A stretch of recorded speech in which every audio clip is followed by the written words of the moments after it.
Everybody good morning. कैसे हो आप सब? इस कोरोना के दौर में सब अच्छे होंगे, घर में बैठ कर के अच्छी पढ़ाई कर रहे होंगे। देखिए, आपकी पैराडाइज स्कूल है, उसकी टीम भी आपके लिए जो है भरसक प्रयास कर रही है। इस महामारी के दौर में भी पैराडाइज स्कूल के संस्थापक महोदय को, प्रिंसिपल महोदय साहब को, सभी को धन्यवाद है कि इस महामारी के दौरान भी आप लोगों की शिक्षण व्यवस्था सुचारू रूप से जारी रख रखी है। और देखिए, आज हम 11th आर्ट में जो अध्ययन कर रहे थे, पिछली क्लास में हमने पढ़ा था बदलती हुई सांस्कृतिक परंपराएं।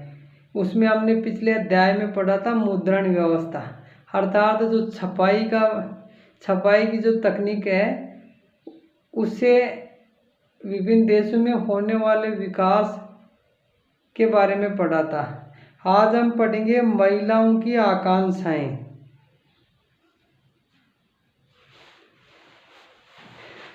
देखिए,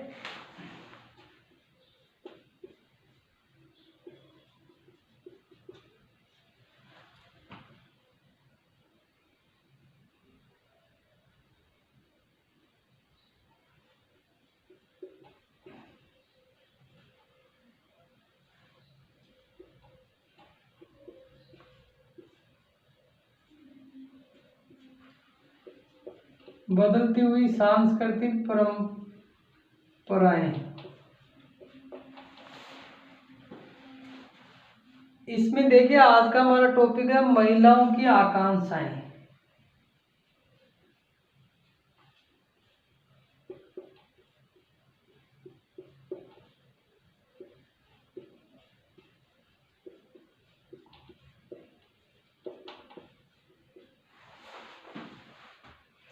देखिए, महिलाओं की आकांक्षाएं का मतलब क्या था कि देखिए, प्राचीन काल की उस समय की हम बात कर रहे हैं, हिस्ट्री का विषय पढ़ रहे हैं। उस समय महिलाओं की क्या स्थिति थी?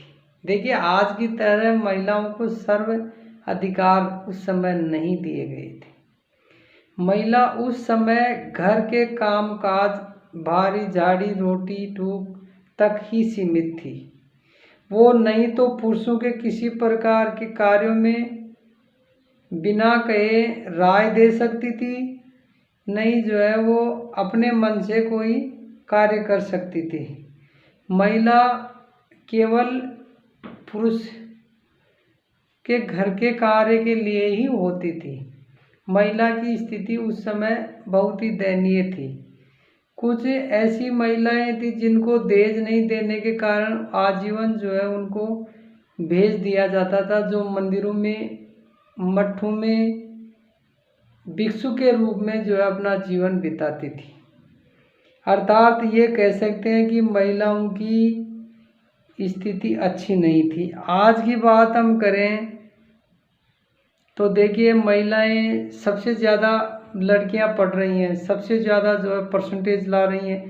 पहले क्या था, जिस समय की हम बात कर रहे हैं, उस समय लड़कों को ही पढ़ने की इजाज़त थी, लड़कियों को स्कूल नहीं भेजा जाता था। कितनी विडंबना की बात है। और ये सब व्यवस्थाएं देखिए आज के परिप्रेक्ष्य में, देखिए परिवार की मुखिया कौन है? महिला। भामाशाह कार्ड में या भामाशाह योजना में मुखिया कौन है? महिला। तो हर व्यवस्था में आज महिला को आगे रखा गया है। कोई व्यक्ति व्यापार करता है तो पहले जो है महिला उसमें बोल भी नहीं सकती थी। अब जो है कोई भी कार्य बिना महिला के होता ही नहीं घर में। पहले सबसे महत्वपूर्ण बात है कि महिलाओं से चर्चा करना बहुत ज़रूरी है, क्योंकि वो भी घर में बराबर के पार्टनर हैं। घर को चलाने में उनकी सबसे ज़्यादा जिम्मेदारी है। पुरुष केवल मात्र पैसे कमा ही सकता है, घर को सजो नहीं सकता। घर को व्यवस्थित करने के लिए, बच्चों में सांस्कृतिक व्यवस्थाएं विकास करने के लिए, संस्कृति को डेवलप करने के लिए, रीति रिवाजों को निभाने के लिए, सब कामों को पूर्ण करने के लिए महिला महत्वपूर्ण भूमिका निभाती है। लेकिन प्राचीन काल में महिला को केवल घरेलू कार्य की एक दासी के रूप में रखा जाता था।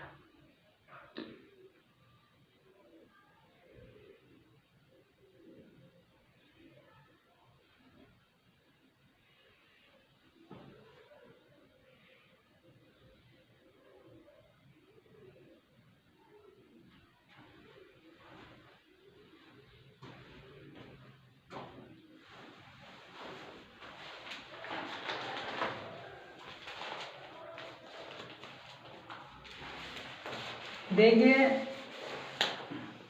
अभिजात वर्ग और संपन्न परिवार के पुरुषों का प्रभुत्व, उस समय की बात कर रहे हैं। अभिजात वर्ग और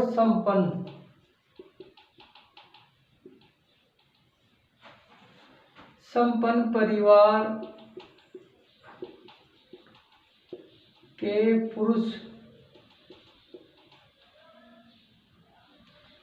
पुरुषों का क्या होता था? प्रभुत्व होता था।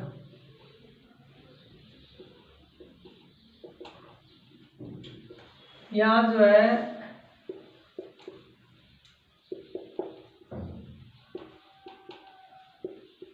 महिलाओं की उपेक्षा की गई है।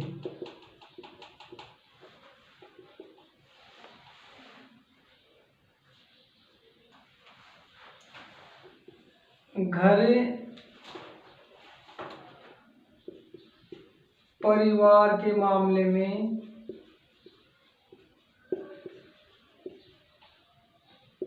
समस्त निर्णय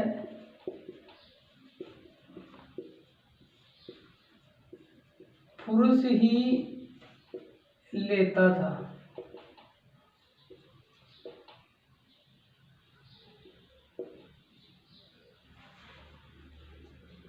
महिला को ऐसा अधिकार नहीं था।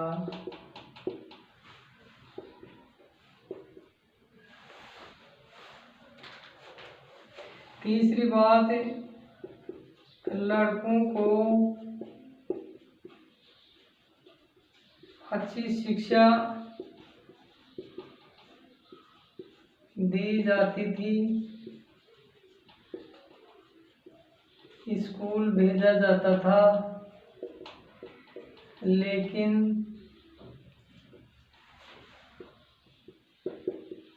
लड़कियों को नहीं।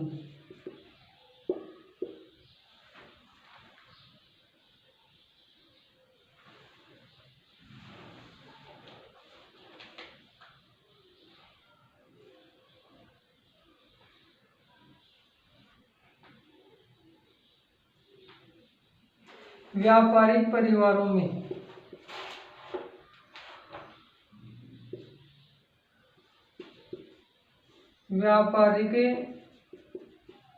परिवारों में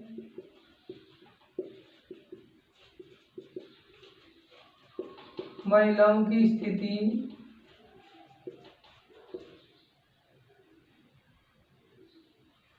भिन्न थी। अर्थात महिलाएं पुरुष के कहीं जाने पर पीछे से व्यापार संभाल लेती थी।